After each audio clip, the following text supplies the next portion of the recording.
Students, welcome back. So now we are starting history chapter 7, science and technology. So now in this chapter we shall study India's achievements in the areas of science and technology.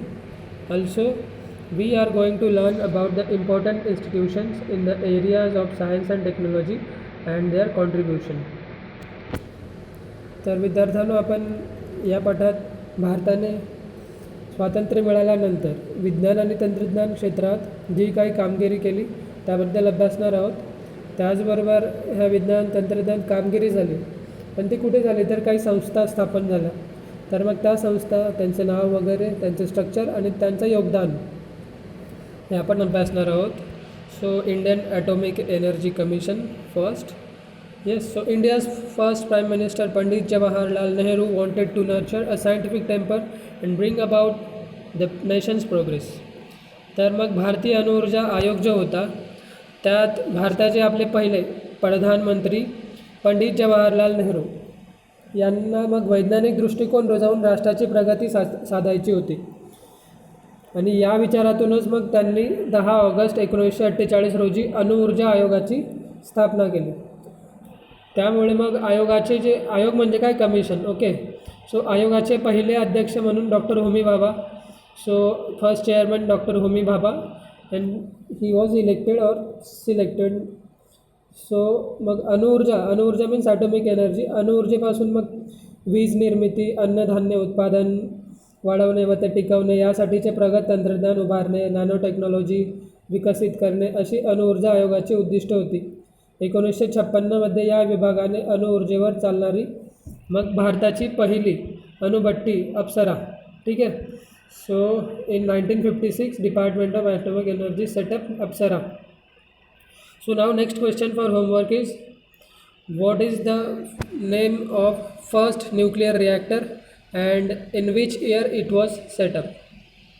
Now next in 1969 1969 अणुऊर्जेपासून विद्युत निर्मिती. Okay, so electricity from atomic energy. So ती produce करण्यासाठी मग मुंबईजवळ तारापूर येथे अणुशक्ती केंद्राची स्थापना झाली. आता मग थोरियम, ठीक आहे, थोरियम हा एलिमेंट आपल्याला माहिती आहे, त्याचा ॲटॉमिक नंबर काय, I think 92 93 somewhere like that. So थोरियमचा विद्युत निर्मितीसाठी उपयोग साध्य करण्यासाठी तमिळनाडू राज्यात कल्पकम येथे रिॲक्टर रिसर्च सेंटर सुरू करण्यात आले. ऊर्जेच्या विकासात रिॲक्टर्सची भूमिका महत्त्वाची असते. Yes, reactors are very important in production और डेव्हलपमेंट ऑफ ॲटॉमिक एनर्जी और देअर्स प्लांट्स. तर मग अणुशक्तीच्या निर्मितीसाठी आवश्यक असणाऱ्या जळ पाण्याचे कारखाने. So heavy water. ओके, जळपाणी म्हणजे heavy water. So actually it is a mixture of some heavy metals. So कारखाने, okay, so it is not heavy water in that sense, it is heavy water factories manufacturing the heavy water. Okay, needed the generation of atomic power were set up at Vadodara. तर मग जळपाण्याचे कारखाने वडोदरा, तालचेर, तुतीकोरीन, कोटा इत्यादी ठिकाणी मग ते वेगवेगळे कारखाने मीन्स फॅक्टरीज वर setup. Okay, and then heavy water projects वर setup to carry out research on manufacturing heavy water within the country.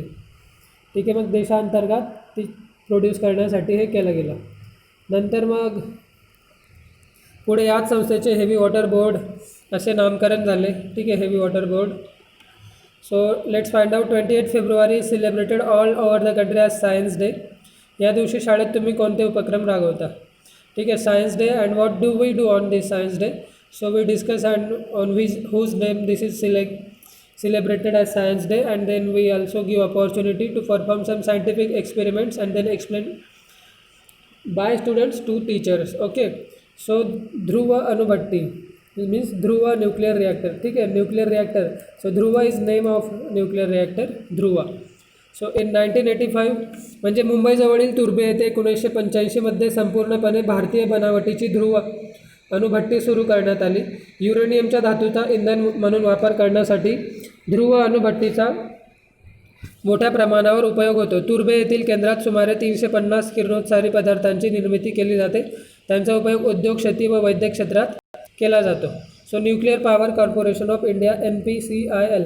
मग अणुऊर्जेपासून विद्युत निर्मिती करण्यासाठी 1987मध्ये या कंपनीची स्थापना करण्यात आली. सुरक्षित, स्वस्त आणि पर्यावरणीय दृष्टिकोनातून फायदेशीर विद्युत निर्मितीचे तंत्रज्ञान सिद्ध करणे आणि त्याचा विकास करून देशाला स्वावलंबी करणे हे कंपनीचे उद्दिष्ट आहे. ठीक आहे. तर मग आता न्यूक्लिअर टेस्ट, अणुचाचणी. First nuclear test at Pokhran. तर मग पोखरण कुठे? राजस्थानमध्ये. तिथे आपली पहिली अणुचाचणी झाली, न्यूक्लिअर टेस्ट. तर मग शांतता व स्वयंपूर्णतेसाठी अणुऊर्जेचा उपयोग या धोरणास अनुसरून भारताने 18 मे 1974 रोजी अणुचाचणी केली. ओके. तर मग यशस्वीपणे ती पार पाडली, successfully completed. And at the same time मग भारताने हा निर्णय घेण्यास चीनची अण्वस्त्र सज्जता आणि पाकिस्तानची चीनच्या मदतीने अण्वस्त्र सज्ज होण्यास चाललेली धडपड ही कारणीभूत होती. ठीक आहे. अणुऊर्जा आयोगाचे अध्यक्ष डॉक्टर होमी सेठना व भाभा आण्विक संशोधन केंद्राचे संचालक डॉक्टर राजा रामन्ना यांचा या चाचणीत महत्त्वाचा वाटा होता. प्रधानमंत्री इंदिरा गांधी यांनी अणुस्फोट चाचणीचा निर्णय घेतला. मानवी वस्तीपासून दूर व भूगर्भात पाण्याचा साठा जवळपास नाही अशा निकषांवर राजस्थानमधील पोखरण भागाची निवड करण्यात आली. ठीक आहे.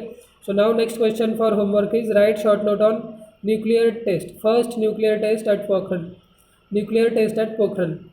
सो डू यू नो म्हणजे काय? तर 1974मध्ये भारताने पोखरणमध्ये पहिली अणुचाचणी केल्यावर अमेरिकेने अंतराळ संशोधन व संदेश यंत्रणा व क्षेपणास्त्र विकास अशा संरक्षण विषयांशी संबंधित तंत्रज्ञान भारताला देण्यास नकार दिला. यामुळे अमेरिकेवर विसंबून न राहता स्वबळावर क्षेपणास्त्र विकासाचा कार्यक्रम आखण्याचे धोरण भारताने स्वीकारले. यातूनच Bharat, America, Soviet, Russia, France, चीन आणि जर्मनी या क्षेपणास्त्र विकसित करणाऱ्या राष्ट्रांच्या रांगेत जाऊन बसला. सो नाव सेकंड न्यूक्लिअर टेस्ट, दुसरी अणुचाचणी. तर मग 11 मे 1998 रोजी भारताने अण्वस्त्र सज्जता सिद्ध करण्यासाठी पोखरण येथे दुसरी अणुस्फोट चाचणी केली. या दिवशी 3 अणुचाचण्या घेण्यात आल्या होत्या. ठीक आहे. त्यात एक हायड्रोजन बॉम्बची चाचणी होती. प्रधानमंत्री अटल बिहारी वाजपेयी यांनी भारताकडून अण्वस्त्रांचा प्रथम वापर केला जाणार नाही अशी ग्वाही दिली. मात्र अमेरिकेने भारतावर तत्काळ आर्थिक निर्बंध लादले. सो नाव मिसाईल डेव्हलपमेंट, क्षेपणास्त्र विकास. ठीक आहे. मिसाईल म्हणजे क्षेपणास्त्र. सो फर्स्ट इज पृथ्वी. तर मग 1988मध्ये पृथ्वी क्षेपणास्त्राची आणि 1989मध्ये अग्नी या क्षेपणास्त्राची यशस्वी चाचणी झाली. जगाने भारताच्या आण्विक क्षेपणास्त्र विकासाच्या कार्यक्रमाची दखल घेतली. Integrated guided missile development program IGMDP अंतर्गत हा क्षेपणास्त्र विकासाचा कार्यक्रम हाती घेण्यात आला. त्यानुसार संरक्षण संशोधन आणि विकास संस्था DRDO. ठीक आहे. So defence research and development, defence research. ठीक आहे. डिफेन्स म्हणजे संरक्षण, रिसर्च म्हणजे संशोधन आणि डेव्हलपमेंट म्हणजे विकास. तर त्याची संस्था म्हणजे ऑर्गनायझेशन. ठीक आहे. तर डेव्हलपमेंट प्रोग्राम एक होता IGMDP आणि दुसरा DRDO. Undertook the task of building the missiles. पृथ्वी-1 a surface to surface ballistic missile. ठीक आहे. म्हणजे पृथ्वी-1 हे जमिनीवर मारा करणारे क्षेपणास्त्र पायदळाकडे. पृथ्वी-2 वायुदलाकडे. सो आर्मी, पृथ्वी-1 आर्मी, पृथ्वी-2 एअरफोर्स आणि पृथ्वी-3 नौदलाकडे सोपवण्यात आले. ओके. नौदल म्हणजे navy.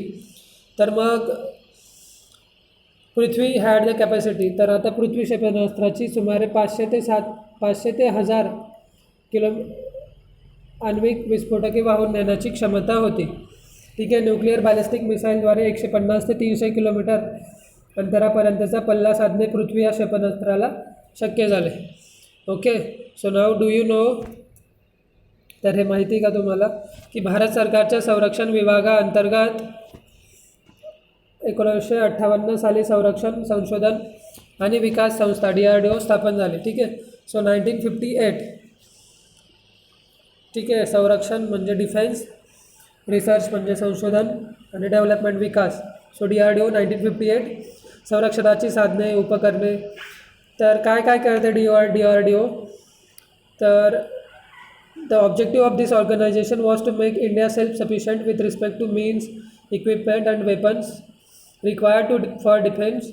After 1983, this organization developed several missiles under the leadership of Dr. APJ Abdul Kalam.